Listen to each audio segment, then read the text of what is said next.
Hari hampir pagi, namun sang suami masih belum masuk kamar. Sepertinya pria itu benar-benar marah dan cemburu padanya. Zi ingin menyusul ke ruang kerja sang suami. Namun ia takut Zein akan kembali anarkis. Beberapa kali Zi berpikir baik buruknya keputusan yang hendak ia ambil.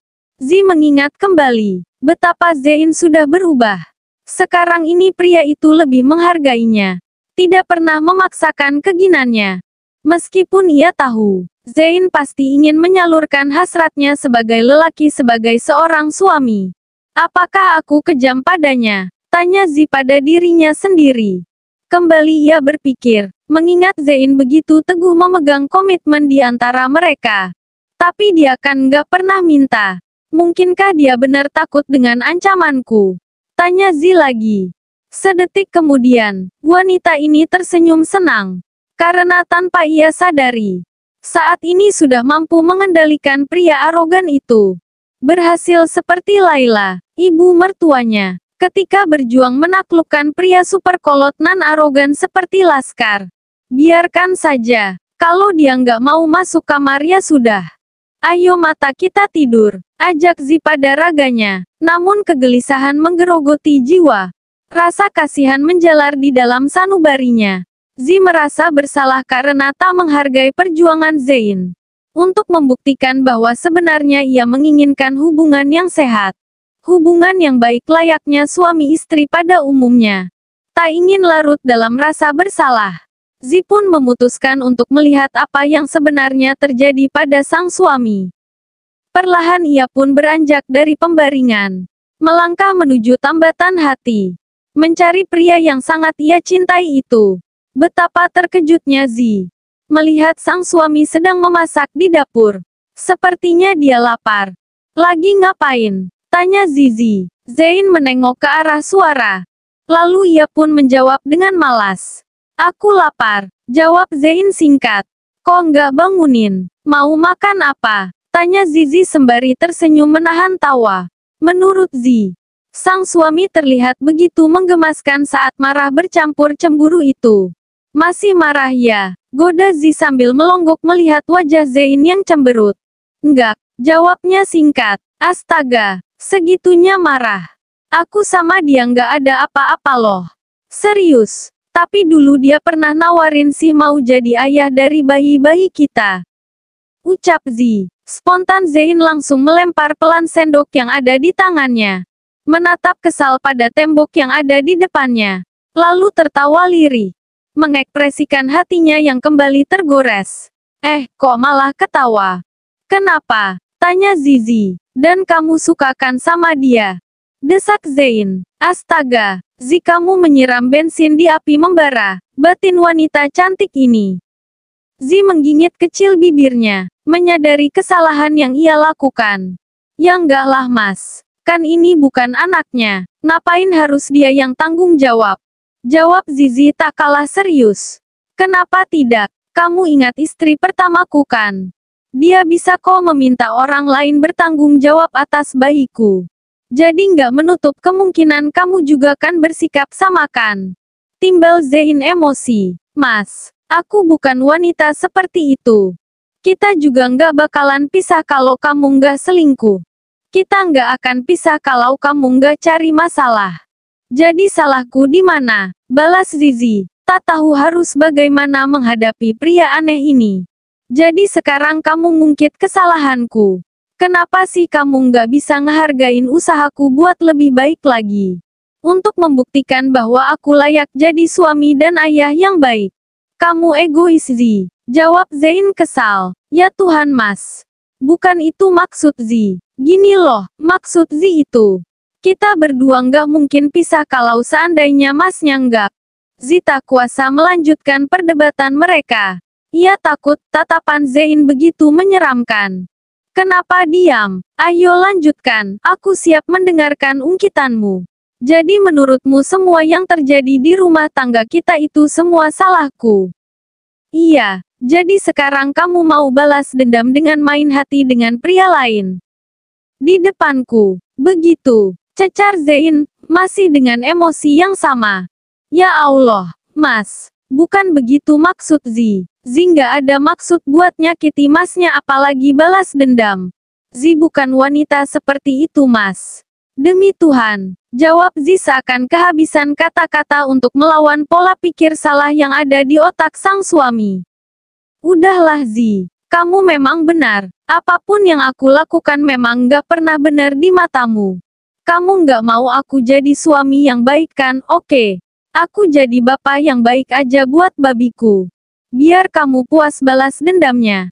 Biar kamu puas main hatinya. Ucap Zein seraya melangkah meninggalkan Zi yang masih tak habis pikir dengan pola pikir Zein. Ya Tuhan, Mas, buka begitu, ucap Zi lirih. Namun sayang, Zein keburu pergi, enggan mendengarkan penjelasannya. Zi pun tak kuasa memaksa. Zi sangat tahu bagaimana kolotnya suaminya itu. Kecemburuan Zein terlalu tinggi, hatinya terlanjur panas. Zi tahu dalam kasus ini, dia juga salah, membiarkan pria lain memukul kepalanya. Namun ia juga tidak menyangka bahwa Zein akan sesensitif itu. Zi sungguh tidak menyangka, Mas, aku cinta sama kamu. Mana mungkin aku tega main hati. Aku nggak selingkuh Mas. Demi Tuhan. Gumam Zi sembari menangis dalam diam. Zein memang keterlaluan. Harusnya kesalahpahaman yang ini bisa diselesaikan dengan kepala dingin. Andai Zein tidak salah tanggap dengan ucapan Zi. Zi hanya bermaksud menjelaskan duduk alur rumah tangga mereka. Bukan bermaksud membuat masalah ini menjadi lebih runyam. Zi tak bisa berbuat apa-apa jika begini. Zein, si pria kolot itu telah kembali. Zi tak tahu bagaimana harus bersikap untuk menghadapi pria itu. Ya Tuhan, tolong kuatkan aku. Tolong buat suamiku mengerti. Bahwa aku nggak ada maksud buat nyakitin dia. Apalagi balas dendam. Sumpah Tuhan, aku sama sekali nggak ada niat ke sana. Ucap Zi sembari merapikan peralatan masak yang hendak Zein pakai, tapi tidak jadi. Beberapa kali ia menghela napas. Rasanya tubuhnya jadi sakit semua. Rasa lelah pun mendera wanita ini. Hingga membuat malas melakukan apapun. Zi pun memutuskan untuk masuk ke dalam kamar dan merenungi apa yang salah dari perkataannya tadi. Di lain pihak, sedih rasa hati yang dirasakan seorang Bima nyatanya sanggup membuat para sahabatnya kewalahan. Ia terus meracau tak karuan. Menyalahkan seseorang yang ia lihat. Entah siapa itu. Beberapa kali mereka bertanya. Namun sayangnya, Bima sama sekali tidak mau terbuka dengan mereka. Sudah, ayo masuk. Kita masuk yuk, ucap Randika sembari memapah sahabatnya ini. Membawa pria aneh ini masuk ke dalam kamar miliknya. Dia mengkhianati Quran. Aku membencinya. Akan kuhajar dia kalau sampai ketemu. Lihat aja, ucap Bima lagi. Oke. Nanti kita hajar sama-sama oke. Tambah Randika. Oke. Aku tampar ya, kamu tinju, oke. Jawabnya lagi. Setelahnya ia terkekeh. Oke, ayo masuk. Rit, tolong ambilin minum. Rit, nih bocah berat banget. Ucap Randika lagi. Sesampainya di kamar, Bima kembali tak terima. Ia ingin keluar dari kamar ini dan mencari wanita yang telah membuatnya sakit hati. Sebaiknya kamu tidur Bim, besok kita ngobrol lagi, oke? Ucap Randika sambil membaringkan tubuh Bima yang sedari tadi mau melarikan diri terus-menerus. Enggak, anterin aku ke tempat wanita itu. Berani sekali dia mengkhianati aku. Berani sekali dia bersenang-senang dengan pria lain. Antarkan aku ke tempat wanita itu sekarang. Cepat, pintanya lagi. Kali ini ia meronta lebih kuat. Membuat beberapa temannya kewalahan. Ini orang aneh banget. Patah hati apa gimana sih ini?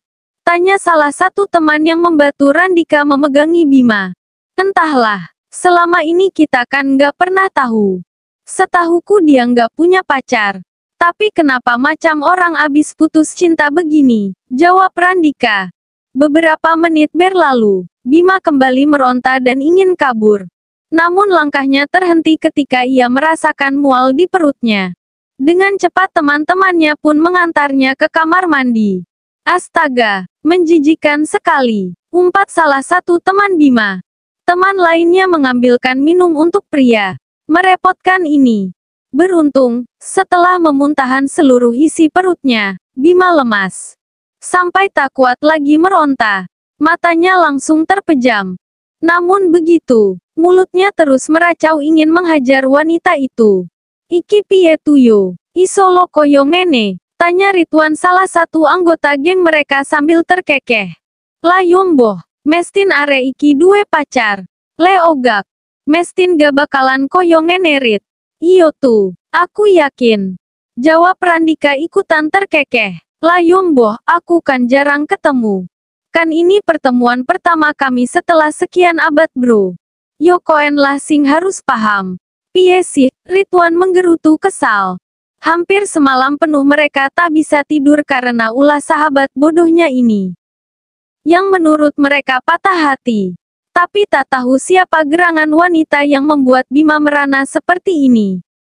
Detik jam menunjukkan pukul 5:30 pagi. Ridwan dan Randika akhirnya terlelap. Namun, tidur mereka terganggu oleh suara seseorang membunyikan bel. Awalnya Ridwan yang mendengar itu. Lalu Randika, siapa sih? Baru juga merem, gerutu Randika. Tahu, dasar tamu nggak pengertian. Tuduh Ridwan asal. Siapa Rit? Tanya Randika. Mana aku tahu, balas Ridwan.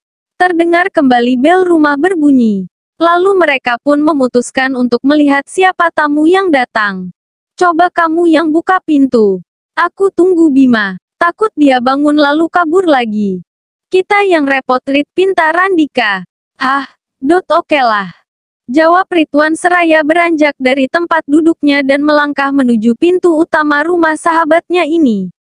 Ya, cari siapa? Tanya Ridwan dengan seseorang yang ada di depan pintu. Maaf, Pak Dokter ada. Tanya tamu tersebut. Ada, tapi dia sedang tidak enak badan. Jawab Ridwan, sedikit berbohong. Oh, tidak enak badannya. Bolehkah aku bertemu dengannya? Ini sangat penting. Pinta gadis itu. Penting. Aduh gimana ya, Pak Dokter lagi nggak sadarkan diri. Sungguh, ucap Ridwan lagi. Sang gadis agaknya tidak peduli. Ia pun memaksa masuk untuk bertemu pria itu. Karena menurutnya kabar yang akan ia bawa kali ini sangat penting untuk kelangsungan karir pria yang ia anggap sahabat itu. Anda kenapa jadi tidak sopan begini? Main masuk aja. Ucap Ridwan sembari melangkah mengejar wanita barbar itu menurutnya. Saat ini saya serius Bapak. Karir Pak Dokter sedang dalam bahaya. Wali salah satu pasien Pak Dokter tidak terima dengan kelalaian Pak Dokter. Dan jika beliau terbukti bersalah, itu artinya karir Pak Dokter tamat. Apa Anda mengerti? Tanya gadis itu. Lama-lama geram. Sebentar kamu tunggu di sini. Jangan ikut masuk. Aku lihat Bimanya dulu. Ucap Ridwan memperingatkan. Gadis itu pun dengan sabar menunggu pria tersebut memanggil seseorang yang ia inginkan. Namun di sela-sela perbincangan mereka, tanpa disangka ada sepasang mata yang kini menatap gadis itu. Ia diam, tetapi hatinya cemburu.